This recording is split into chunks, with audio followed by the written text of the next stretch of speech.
ಸ್ಕೂಟರ್ಗೆ ಡಿಕ್ಕಿ ಹೊಡೆದ ಖಾಸಗಿ ಬಸ್, ನೆಲಕ್ಕೆ ಬಿದ್ದ ಯುವತಿ ಮೇಲೆಗೆ ಆ ಬಸ್ ಹರಿದಿದೆ. ಸ್ಕೂಟರ್ನಲ್ಲಿ ಇಬ್ರು ಹೋಗ್ತಾ ಇದ್ರು. ಆ ಸಂದರ್ಭದಲ್ಲಿ ಬಸ್ ದಿಢೀರನೆ ಬಂದು ಡಿಕ್ಕಿ ಹೊಡೆದಿದೆ. ನೆಲಕ್ಕೆ ಬಿದ್ದ ಯುವತಿ ಮೇಲೆಗೆ ಬಸ್ ಹರಿದಿದೆ. 26 ವರ್ಷದ ಯುವತಿ ದೀಪ್ತಿ ದುರ್ಮರಣ ಹೊಂದಿದೆ. ಮಂಗಳೂರಿನ ನಂತೂರು ವೃತ್ತದ ಬಳಿ ಘಟನೆಯಾಗಿರುವಂಥದ್ದು. ಬಳ್ಳಾಲ್ಬಾಗ್ ನಿವಾಸಿ 26 ವರ್ಷದ ದೀಪ್ತಿ ಸಾವನ್ನಪ್ಪಿದ್ದಾಳೆ. ಕದ್ರಿ ಠಾಣೆಯ ಮುಂದೆ ಯುವತಿಯ ಕುಟುಂಬಸ್ಥರು ಪ್ರತಿಭಟನೆ ಮಾಡ್ತಾ ಇದ್ದಾರೆ. ಗಮನಿಸ್ತಾ ಹೋಗುವುದು, ಉಡುಪಿ ಮಂಗಳೂರು ಭಾಗದಲ್ಲಿ ಅತಿ ಹೆಚ್ಚಿನ ಸಂಖ್ಯೆಯಲ್ಲಿ ಖಾಸಗಿ ಬಸ್ಗಳು ಟ್ರಾವೆಲ್ ಮಾಡ್ತವೆ. ಅವರಿಗೆ ಒಂದು ರೂಲ್ಸ್ ಅಂಡ್ ರೆಗ್ಯುಲೇಷನ್ಸ್ ಅನ್ನುವಂಥದ್ದು ಇಲ್ವೇ ಇರೋದಿಲ್ಲ. ಹೇಗ್ ಬೇಕು ಹಾಗೆ ಬಸ್ ಅನ್ನು ಹಾರಿಸ್ಕೊಂಡು ಹೋಗ್ತಾ ಇರ್ತಾರೆ. ಅಷ್ಟು ಮಟ್ಟಿಗೆ ಬಸ್ಗಳ ಪ್ರೈವೇಟ್ ಬಸ್ಗಳ ಹಾರಾಟ ಆ ರೀತಿ ಇರುವಂಥದ್ದು. ಮಂಗಳೂರಿನ ನಂತೂರು ವೃತ್ತದ ಬಳಿ ಒಂದು ಆಕ್ಸಿಡೆಂಟ್ ಆಗುತ್ತೆ. ಬಳ್ಳಾಲ್ಬಾಗ್ ನಿವಾಸಿ 26 ವರ್ಷದ ದೀಪ್ತಿ ಸಾವನ್ನಪ್ಪಿದ್ದಾರೆ. ಕದ್ರಿ ಠಾಣೆಯ ಮುಂದೆ ಯುವತಿಯ ಕುಟುಂಬಸ್ಥರು ಪ್ರತಿಭಟನೆ ಮಾಡ್ತಾ ಇದ್ದಾರೆ. ಖಾಸಗಿ ಬಸ್ನವರ ಈ ಒಂದು ಬೇಜವಾಬ್ದಾರಿತನದ ಚಾಲನೆಯಿಂದಾಗಿ ಅಮಾಯಕ ಹೆಣ್ಮಗಳು ಈಗ ಸಾವನ್ನಪ್ಪಿದ್ದಾಳೆ.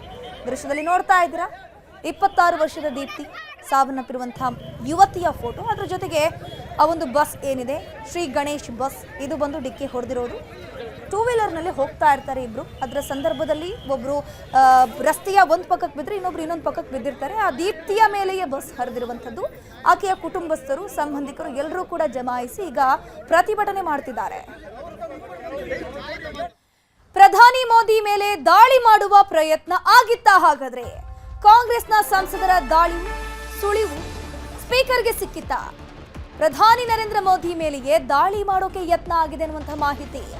ಕಾಂಗ್ರೆಸ್ನ ಸಂಸದರ ದಾಳಿ ಸುಳಿವು ಬಗ್ಗೆ ಸ್ಪೀಕರ್ಗೆ ಮೊದಲೇ ಮಾಹಿತಿ ಸಿಕ್ಕಿತಾ? ಹಾಗಾದ್ರೆ ದಾಳಿಯ ಆತಂಕದಲ್ಲಿ ಕಲಾಪಕ್ಕೆ ಬರಬೇಡಿ ಅಂತ ಮೋದಿಗೆ ಸ್ಪೀಕರ್ ಸೂಚನೆಯನ್ನ ಕೊಟ್ಟಿದ್ದಾರೆ. ಪ್ರಧಾನಿ ನರೇಂದ್ರ ಮೋದಿ ಮೇಲೆ ದಾಳಿ ಮಾಡುವ ಪ್ರಯತ್ನ ಆಗಿತ್ತಾ ಹಾಗಾದ್ರೆ ಅನ್ನುವಂಥ ಒಂದು ಪ್ರಶ್ನೆ ಕಾಡ್ತಾ ಇದೆ. ನಿನ್ನೆ ಅವರ ಭಾಷಣ ಇತ್ತು, ಭಾಷಣ ಕ್ಯಾನ್ಸಲ್ ಆಗಿದೆ. ಕಾಂಗ್ರೆಸ್ ಸಂಸದರ ಮೇಲೆ ಒಂದು ಆರೋಪ, ದಾಳಿ ಆತಂಕದಲ್ಲಿ ಕಲಾಪಕ್ಕೆ ಬರಬೇಡಿ ಅಂತ ಸ್ಪೀಕರ್ ಅವರು ನರೇಂದ್ರ ಮೋದಿ ಅವರಿಗೆ ಸೂಚನೆಯನ್ನ ಕೊಟ್ಟಿದ್ದಾರೆ.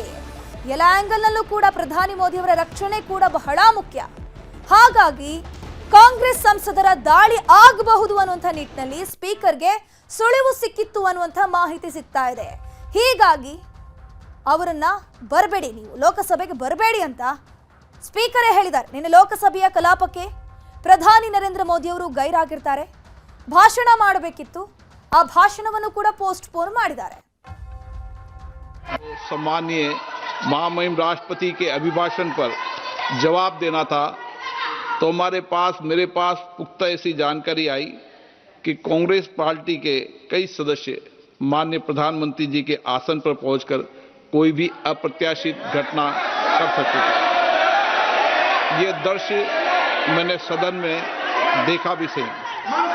अगर ये घटना हो जाती तो ये अत्यंत अप्रिय दृश्य देश के लोकतांत्रिक परंपराओं को तार तार कर देता। इसको टालने के लिए मैंने माननीय प्रधानमंत्री से आग्रह किया कि उन्होंने सदन में नहीं आना चाहिए, और सदन के सभापति होने के नाते मेरी जिम्मेदारी बनती थी कि सदन की उच्च परंपराओं, गरिमाओं को अक्षुण्ण बनाए रखें। सदन के नेता सदन में न बोले, ये सभा के लिए किसी प्रकार के लिए उचित नहीं है। सदन के नेता ने उपस्थित न रहकर मेरे आग्रह को मानकर सदन को अप्रिय दृश्य से बचाया। मैं माननीय प्रधानमंत्री जी को इसके लिए आभार व्यक्त करता हूं कि उन्होंने मेरे सुझाव को माना।